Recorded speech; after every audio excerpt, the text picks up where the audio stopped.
Dear friends, this welcome resumption of the Also Freedom Forum, previously made impossible by the COVID-19 pandemic, coincide with the anniversary of 33 years since the fall of communist dictatorship in Central and Eastern Europe, and 31st years from the collapse of the USSR. At the time, 24 countries re-entered the democratic space, with 11 of them previously incorporated in the former Soviet Union. The Cold War that had lasted in 45 years was at an end, finally offering peace a chance. Now, we are faced with a new Cold War, while in Ukraine, the Russian Federation is waging an altogether hot conflagration, thereby returning the horrors of the Second World War to the contemporary limelight. Affirming our solidarity with those that are fighting in Ukraine for their own country's freedom, as well as our resolve in standing with those suffering from this unwarranted invasion, today's award of the Václav Havel Prize is a welcome opportunity to commemorate those that stood up against repression during long and bloody Soviet dictatorship, fighting for liberty and democracy at the price of their own lives and on their own freedom. As one who has spent 50 years under dictatorship, as one who was directly involved in the overthrow of the totalitarian regime in Romania, I am here today to offer you all a testimony of an emblematic personality who inspired us in our own struggle for freedom and democracy, Václav Havel. I met President Havel 31 years ago in Prague, when he was already president of the Czech Republic.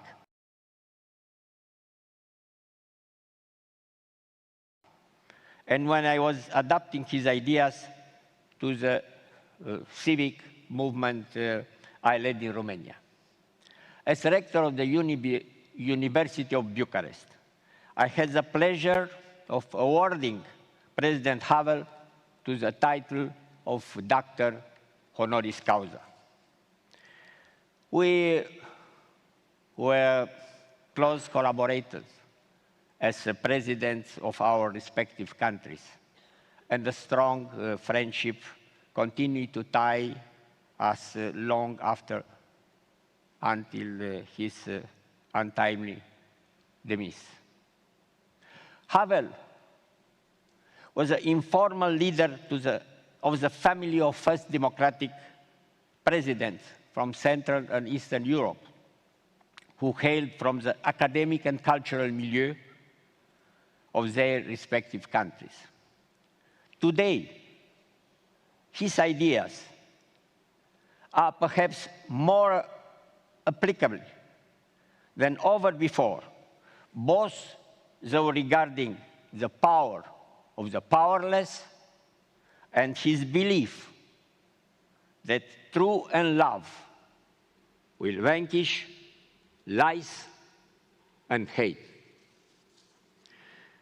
If it's not possible to peacefully dismantle the most criminal regime in the history of mankind, the Soviet Empire, responsible for tens of millions of deaths through a non-violent movement called the Velvet Revolution 3 decades ago. Why would the same feat be impossible today? Those who will make such a victory of the good a reality will be people much alike the present here tonight in the Oslo concert house. Or those I met during previous reunions of the Oslo Freedom Forum.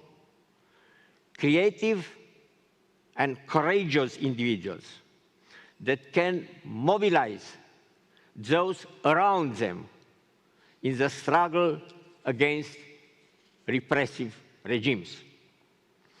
These fights against evil not end anytime soon. In years to come, other generations will come to understand just how much they owe those who had the wisdom and bravery to fight in their stead.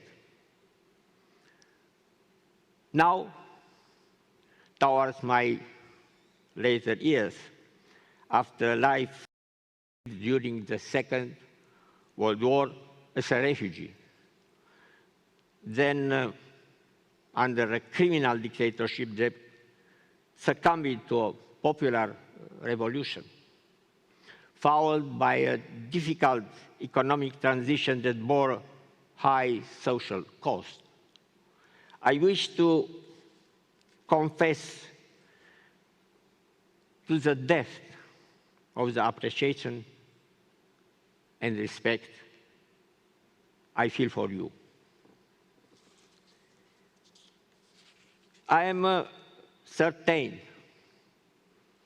that my dear and old friend, Václav Havel, would also have been proud of you today, as would the other in that family of early democratic presidents of Europe that are no longer among us. And I would like to take the opportunity to thank Thor and Gary that 3 years later we could be together again. 15 years ago, in Washington, a new Statue of Liberty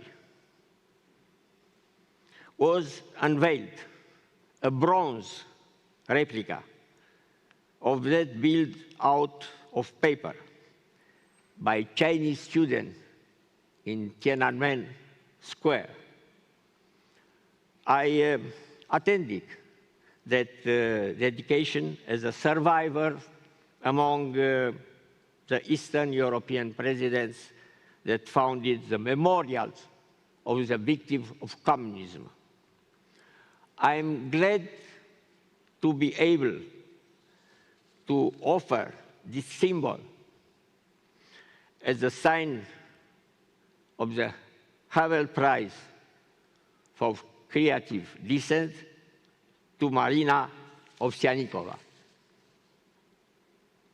Hope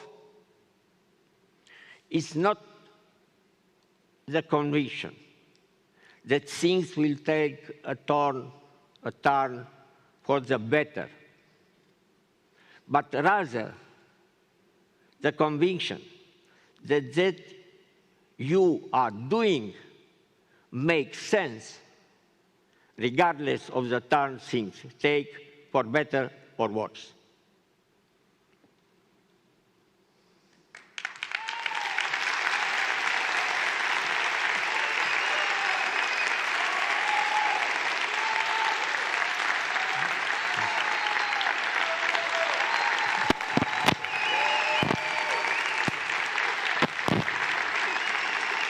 Congratulations, Marina. This is welcome to the free world. We also need the people to fight for truth.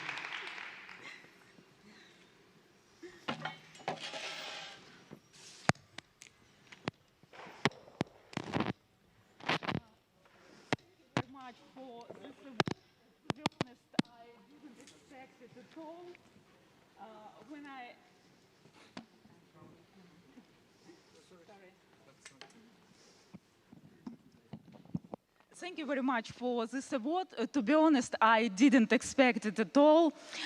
When I first read George Orwell novel 1984, I was a journalism student. And this is a social fiction. In future Russia, it would be impossible, I thought. It was 1998, the time of Yeltsin democratic reforms. Now it seems like ages ago. I was wrong. In just 20 years, Russia has become a totalitarian state. Now people are being jailed for saying no war. And the president of this country is a war criminal. In 20 years, Putin has destroyed all independent media in Russia. Instead, he built a cynical and lying propaganda machine. It works following Goebbels' philosophy, constantly calling black white. For many years, Russian media have been teaching people to hate Ukraine, the United States, and Western Europe. We all know what the disaster this led to. February 24th was the point of no return for me. It was a shock. After my protest on live TV, my children said that I had ruined our family's life, and they kept asking me why I did it. In this life, one must sometimes to do similarly irrational for the greater good. I want my children to live in the free country that doesn't attack neighbors in the dead of night and doesn't threaten the world with nuclear weapons. I know what million Ukrainian women and children are feeling right now. I know what it's like to lose everything and become a refugee. I had such experience. I was a child when the first war in Chechnya began. My house was reduced to rubble. That's why I hate war. Any war is death, pain, and ruined lives. George Orwell wrote, "The fastest way to end a war is to lose it." It's hard for me to talk about it, but I don't see any other way for my country. Russia must lose this war as soon as possible. The light must triumph over darkness. Thanks again for this award. I wish to use this money to help Ukrainian refugees.